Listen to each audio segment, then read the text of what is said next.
Many of us are taught about communication by speaking up from a very young age. But if you think about it, we're not really taught about the other important half of communication, which is listening. Can you think about a time when you were venting to someone about a problem and you could tell they weren't listening? Maybe they were on their phone. Maybe they were absentmindedly nodding yes.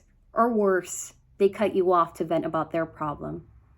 How did that make you feel? If you're anything like me, you probably felt awful. You probably started thinking, why am I speaking if I'm not going to be heard? Unfortunately, as awful as we may feel, chances are you've probably done this to others as well. Which is why I want to speak to you today about how to become a better and active listener in your life. First, we're going to expand on why listening matters and how important it really is.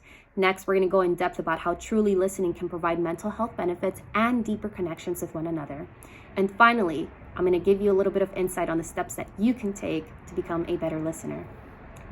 You're probably thinking about the good and bad listeners in your life right about now. You might even be appreciating those good listeners a little bit more. Whether you're being heard or not, listening plays a very big role in our lives. New York Times journalist Kate Murphy tells us in her book that we begin to listen before we are born. Fetuses respond to sound at 16 weeks of gestation, and during the third trimester, we can distinguish between sound and language. And to bring it to a full circle, our hearing is also one of the last senses we lose before we die. Think about how much we've lost by not listening. Wars have been fought, divorces, lost friendships, poor workplaces. You can look back on this year throughout the COVID-19 pandemic and all of the misinformation that was being spread, and all of the suffering from years of racial and social injustice from people not being heard deeply. Psychologist William Hartley identified the 10 most common emotional needs of individuals in partner relationships, and among these was the need for intimate conversations. Murphy also notes in her book that when we listen to others deeply, our brainwaves synchronize. And this synchronicity of brainwaves is how we form relationships of all sorts. So if our parents weren't particularly listening well to us at birth or throughout our childhood, this could have affected our well-being and our search for connections with other people. This is also known as attachment theory.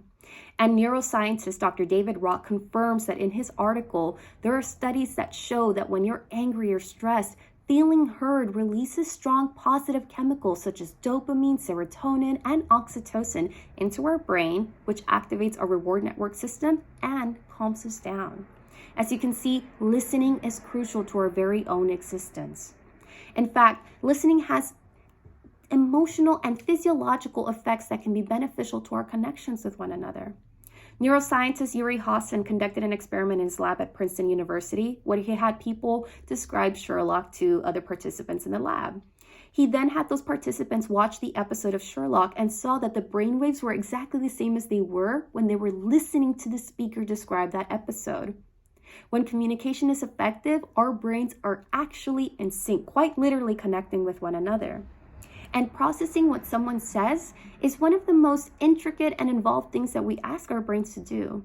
We can actually recognize prosody, which is pitch, loudness, and tone, which helps us tune into the emotional aspect of what's being said to us. As we become better listeners, the ability to understand the emotional message behind the words becomes easier to grasp. At a separate study done in UCLA and Dartmouth College, they discovered that the brains of close friends have similar patterns when watching short videos. The more intimate the relationship was, the more identical the brainwaves were. So, the more you listen to someone, the more they listen to you, the more alike your minds will be.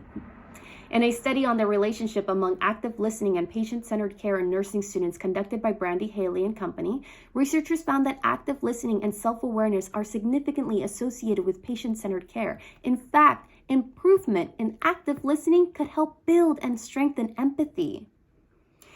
Award-winning author and podcast host of Deep Listening, Oscar Trimboli, wrote that we can only listen to 400 words per minute, but we can only speak about 125 words to 175 words per minute. This means that our minds can process 3 to 4 times more words, and this creates a gap. And in this gap, this gives us the time to become distracted and for our minds to wander. It is during this gap that we can begin to practice active listening.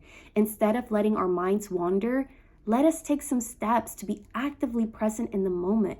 Remember, Understanding is the goal of listening, and it takes effort. So before you're having an important conversation, take a moment of silence and listen to where you are. This is especially important when you're going into negotiations, or so negotiation expert William Ury says.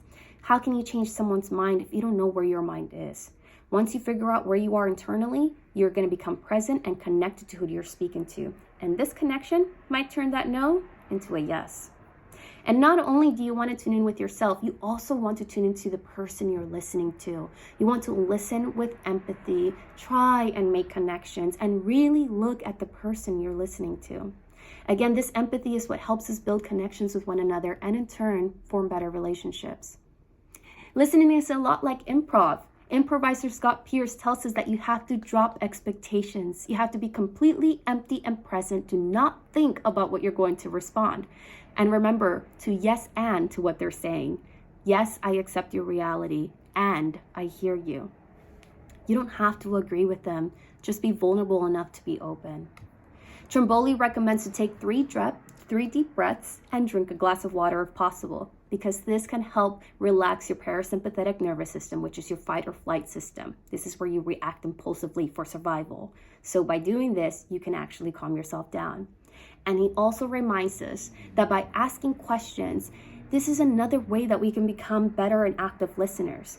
Not only does this help us understand better what they've shared with us, but this can also help the conversation progress for the speaker to feel safe to expand on more ideas. You can ask questions just like, how long have you been thinking about this? Or what else are you thinking about? By taking these steps to actively listen, you are not only enriching your own life experience, you're also helping people. You are validating their experiences and showing that you care enough to know what's on their mind. Ultimately, we all desire to be understood.